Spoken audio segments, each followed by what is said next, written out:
Welcome to this week's episode of Trump Trolls Trump. You know, the show where I relentlessly and righteously mock some guy who has the audacity to use my last name. I'm not going to tell you who it is, though.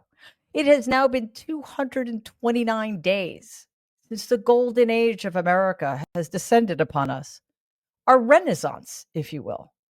That's 32 weeks straight of absolute winning, incontrovertible glory and victory, and I am so tired. The country has not felt this optimistic about the future since the mid 30s, 1930s, that is, which is a bad thing. So I want to begin with a story that has captured the attention of the nation. Earlier this week, a viral video captured a person in white tossing what looked like a black trash bag and other items from a second-story White House window. The video spread quickly across social media, and online speculation went wild. Some wondered, could it be the Epstein files? Were those more documents Donald had stolen? Was Melania trying to escape? Well, I actually thought it might be Melania trying to escape, and then I realized, well, she forgot to tie the sheets together. Anyway, a White House spokesperson explained the incident as a contractor performing routine maintenance, but no one was buying that because I don't really think that's the way responsible contractors operate.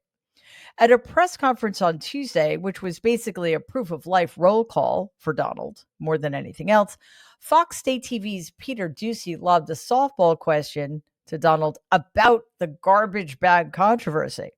Let's watch. There is a video that is circulating online now of the White House where a window is open to the residents upstairs and somebody is throwing a big bag out the window. Have you seen this? No, that's probably AI generated. So, Actually, you can't open the windows. You know why? They're all heavily armored and bulletproof. a fake video. Well, it's got to be because I know every window up there. Every window, I've never seen a window that's... In fact, my wife was complaining about it the other day. She said, love to have a little fresh air come in, but you can't. They're bulletproof. And number one, they're sealed. And number two, each window weighs about 600 pounds. You have to be pretty strong to open them up. One of the problems we have with AI, it's both good and bad. If something happens really bad, just blame AI. But also they create things, you know, it works both ways. If something happens that's really bad, maybe I'll have to just blame AI. But there's truth to it because I see so many phony things. I saw something as I was growing up from the time I was a baby till now. I said, who did that? It was AI generated. So it's a little bit scary. I think scary is the word. Okay. AI, artificial intelligence, is a recent human innovation. I don't think it existed in the 40s, which is when Donald was born. He's that old. Also, the more I see JD Vance, the less I believe that he's real. So there's that. And I don't know, but I have no sympathy for Melania, but I have to confess that being trapped in a room with Donald in which you can't open the windows cannot be a pleasant experience.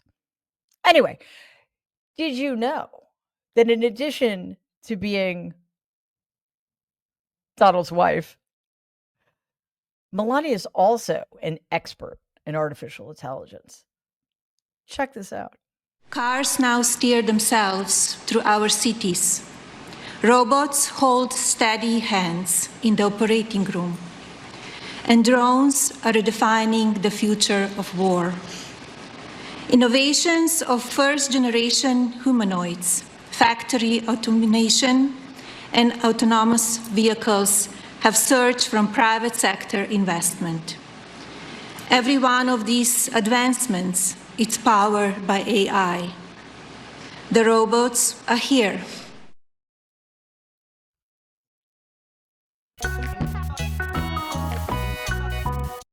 I do not want a robot performing surgery on me. All right. Do they not believe in phonetic spelling at the White House? I mean, help her out, guys. Come on. So, when all else fails, blame the robots. Blame the A1 sauce. Speaking of robots, I'm very sorry to say, brings us to Lara Trump. She's back this week. Thankfully, not singing any Tom Petty songs, probably because of all those cease and desist letters she's gotten. But no, this time she was on Fox 8 TV to calm the nation with her vast knowledge about economics to tell us that the steady increase in grocery prices and the rise of inflation is not happening. All we need to do is trust in Donald's plan and not ever, ever, ever believe our own lying eyes. Prices are coming down. It's not going to happen immediately, but people are actually feeling it out there. This is the thing they should have been paying attention to a year ago when the American people were saying, inflation is really high. It's coming down with Donald Trump. We see the numbers all over the place. Well, that doesn't sound reassuring at all. It's redundant, of course, to say that nothing that woman just said made any sense. Prices are coming down, but we have to wait for them to come down. We need to ignore actual data and jobs reports and just trust our own intuitive feelings about how well the economy is doing. And then, of course, she's telling us that numbers are all over the place, which is actually true, but it's hardly reassuring. And part of the reason they're all over the place is because Donald fired the chief of the Bureau of Labor Statistics, so we don't really know anything. Let's look into those numbers, though, shall we? The jobs report came out yesterday, and the numbers were absolutely abysmal. The New York Times reported that the labor market is showing signs of stalling with just 22,000 jobs added in August. Forecasters were predicting that 75,000 jobs would be added, which is also a terribly low number. And 22,000, Donald, in case you're listening, is a much lower number than 75,000. Just so we're on the same page here.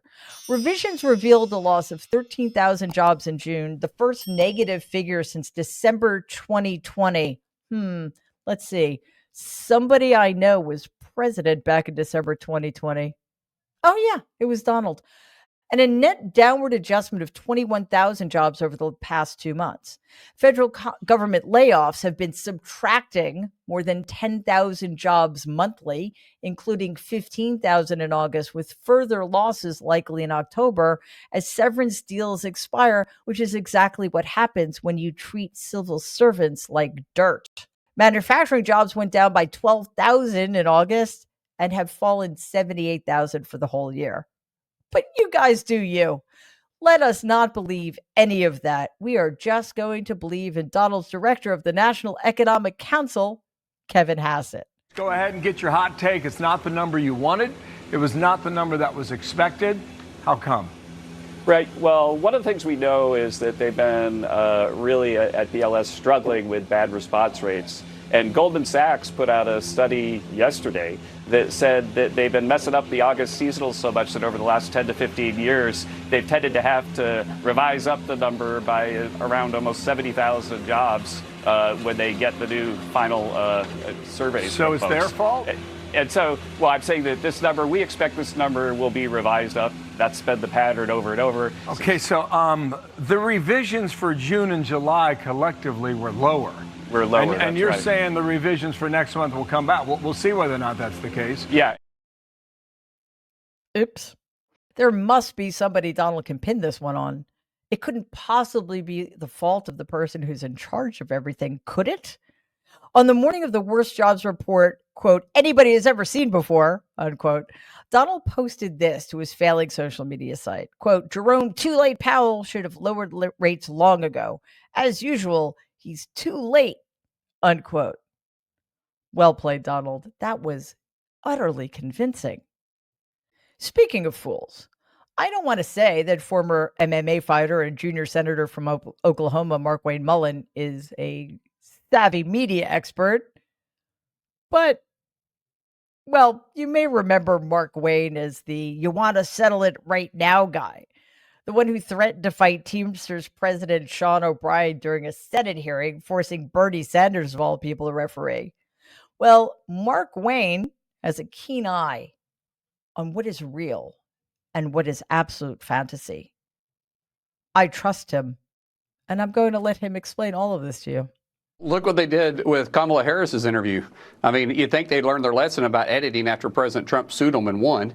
But at the same time, they don't. They got a narrative they draw. They're no longer reporting. That's why shows like CBS and their reporting on politics, no one takes it serious anymore. That's why Fox exists, because you can actually get news here. You can actually understand what's happening in the world of politics instead of some biased narrative that CBS and these other left-wing media outlets continue to draw.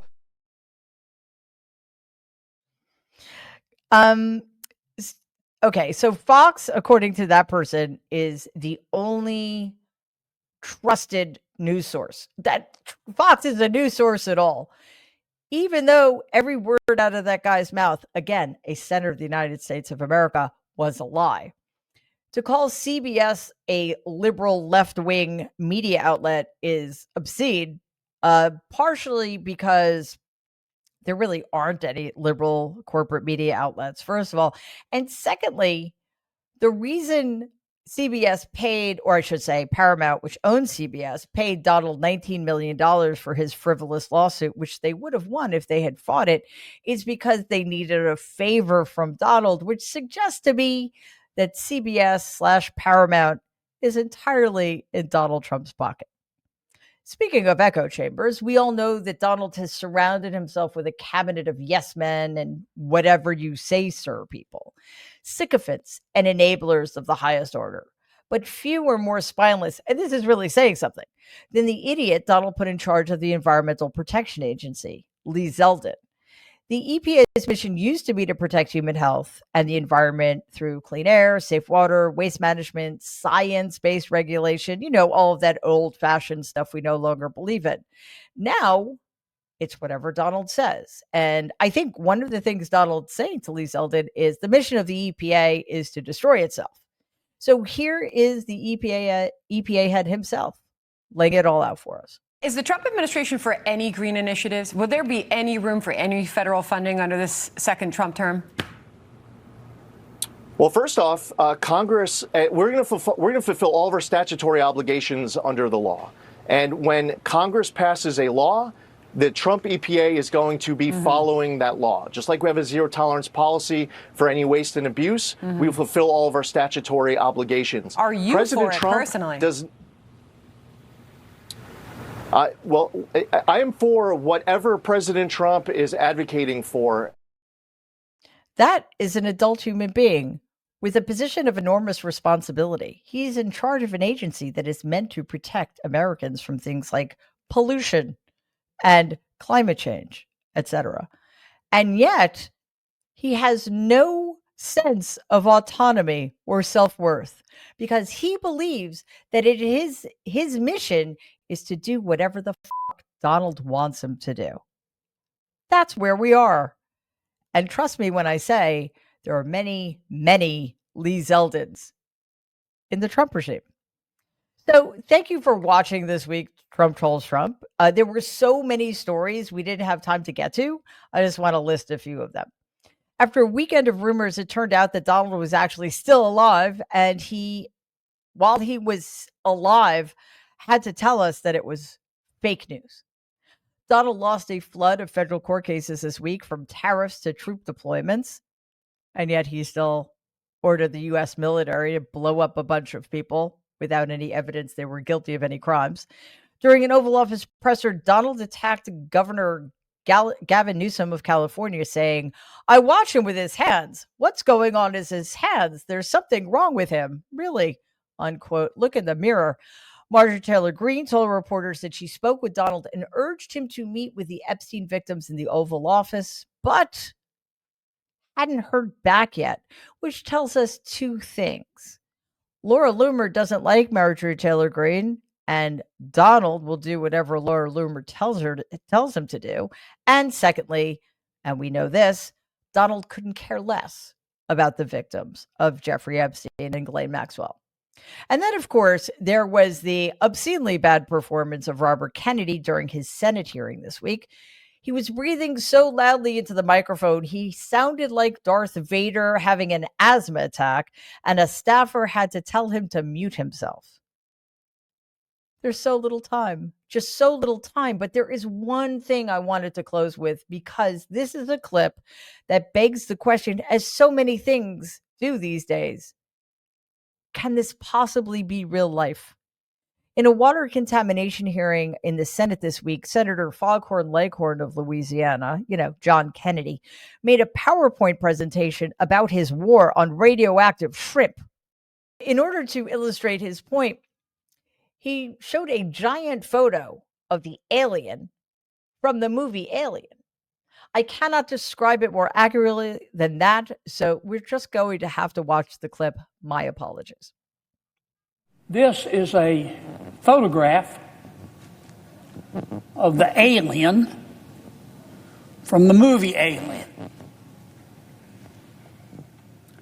This is what you could end up looking like if you eat some of the raw, frozen shrimp being sent to the United States by other countries. Now, let me tell you what I'm talking about. In late August, the FDA found that raw frozen shrimp from Indonesia was being sold in Walmart.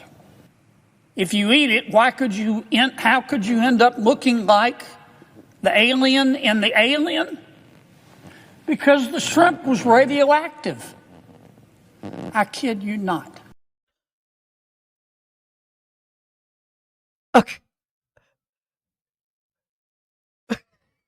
First of all, just say eponymous alien instead of saying alien from the movie Alien over and over again. That's annoying. Secondly,